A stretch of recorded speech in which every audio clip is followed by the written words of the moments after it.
Greetings viewers, Eric the Car Guy here, also known as ETCG1 when I post videos to this channel. If it is your birthday, happy birthday. So why are we here, Eric, and what's that stuff scattered all over your shop? Well, that stuff is the 2007 Mini Cooper S that I picked up fairly recently, and I'm here to introduce it to you also along with a new series coming to Eric the Car Guy. In fact, I'm calling it the Mini Series. And in this mini series, I plan to produce a series of videos on this Mini, get it? And, you know, give you something different to watch in Eric the Car Guy. I've never worked on German cars on my channel before. This seemed like a good opportunity. Now, I picked this car up for $1,600 from a friend of mine. Let's just say it had a few issues, mainly major oil leaks. In fact, I took it to the BMW dealer, found out that it was going to cost a whole lot of money, and decided to unload the vehicle to somebody like me. I figured, you know, it was a worthy investment given that the body seemed to be in good shape. The one cause for concern that I had when I immediately saw the vehicle was that the window was like this far down and it had been that way for I don't know how long.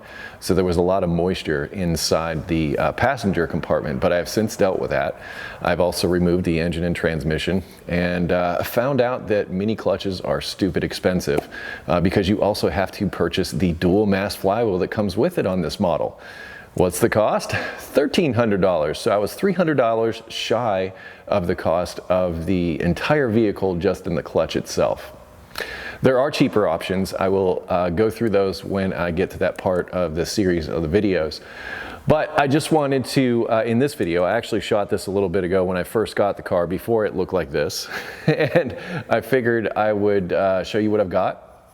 I originally bought the car for two reasons. First of all, my oldest son, who still lives in Western New York, he's driving around a pickup truck in the country and he's not getting very good fuel mileage, and he's looking to find something that does get good fuel mileage.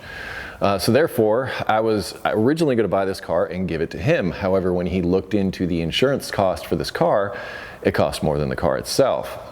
So the idea now is to go through and perform these repairs, turn around and sell the vehicle, and then take whatever profits I have and give them to him so he can purchase whatever vehicle he needs that works for his purposes. I've done a lot in explaining and introducing. I'm sure you want to see what's happening out here, but more importantly, you want to see the car as I got it. So roll the clip, Eric. Well, here it is. It's actually in pretty decent shape body-wise, but this is the car. And as you can see, it's dirty. And the stuff underneath the cowl, like it sat for like a year, and all this in here was covered with, well, leaves and junk like that. Also, the window on this side was part way down, and it had been exposed to the weather for a little bit. I wasn't exactly excited about that.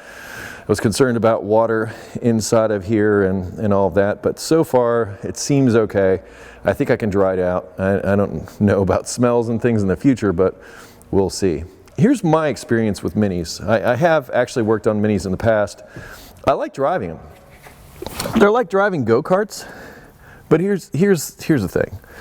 Okay, they're cheap. They are super freaking cheap. And this broken piece, I found this in the glove box, thankfully, but it's just plastic, just broke right off of here. Another one that I worked on, the glove box, this stuff, this thing just broke and was flopping around. Another one had a door handle issue because the stuff inside here is all cheap. Another example is this vanity. This falls right out. And it's, like I said, it's just, they found a way to make a car as cheap as possible. But I think it's got a decent engine. And other than the habitual oil leaks, which apparently are a thing. Also, I don't like this. Like, you turn the radio on and off here, yet all the stuff is up here. Why? Why do that? Because you're German and you think it's cool? Whatever. Also, the key doesn't work like a key. You just take this thing and shove it into here, and then you hit the start button. That's how it works.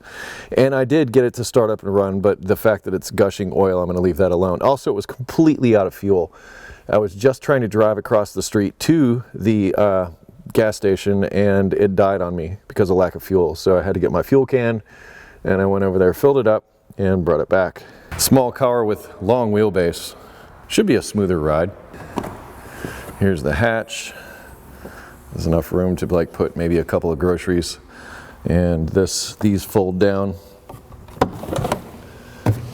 They can do that with them on both sides, and the front seats fold forward. I just shot a video on battery replacement because I think I mentioned I had to replace the battery. Let's put it on the lift and get a look under the hood. Well, I found the first problem when I went to close this hatch before I put it on the lift. Yep. That don't work. Here's the under hood. It looked a lot worse. When the battery replacement video comes out, you'll see, battery lives under here, by the way, in this model. It is a 1.6 liter turbocharged, I believe about 115 horsepower. I could be wrong on that, but I think that's what I looked it up and that's what I found. I also looked up what the common oil leak problems were, since I was aware that it did have an oil leak issue.